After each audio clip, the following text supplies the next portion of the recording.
Christ Triumphant, July 3rd, Daily Devotional by Ellen G. White. No temptation could induce the Savior to sin.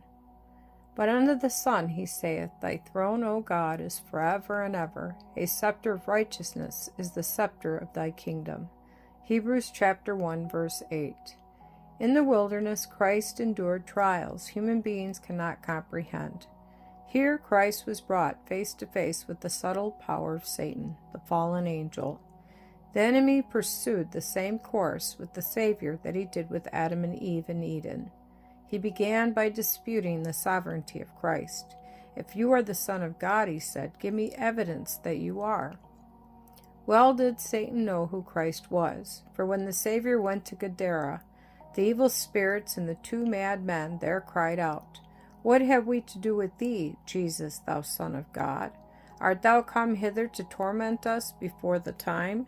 Matthew chapter 8, verse 29. As Christ passed through the test of the second Adam, his beauty of character shone out through his disguise. Satan could see through his humanity the glory and purity of the Holy One, with whom he had been associated in the heavenly courts. As he looked upon Christ, there rose before his mind a picture of what he himself was then. At the time he had beauty and holiness. Self-exaltation led him to strive for a place above Christ. But he had failed. Could he now carry out his design upon the unfeebled humanity of Christ? He knew that if he could induce Christ to yield one jot in his allegiance to his Father, he would have the world entirely in his power, and would be able to rule as only he in his changed spiritual nature could rule. But the one Satan was trying to overcome was the Lord of heaven, and all the efforts of the tempter without avail. As Satan saw that he could not obtain the victory, he was aroused to malignant hatred. Then Satan took Christ to the pinnacle of the temple, and told him to cast himself down. Thus he tried to lead him to commit the sin of presumption. He reminded him of the ministration of angels, but no temptation could make the Savior accept the challenge of the tempter.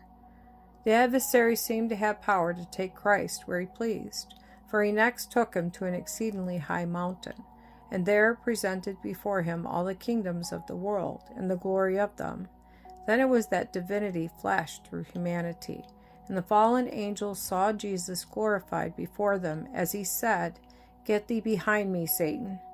As the commander in the heavenly courts, Christ was accustomed to receive the attendance of angels, and at any time during his life on this earth, he could have called to his Father for 12 legions of angels.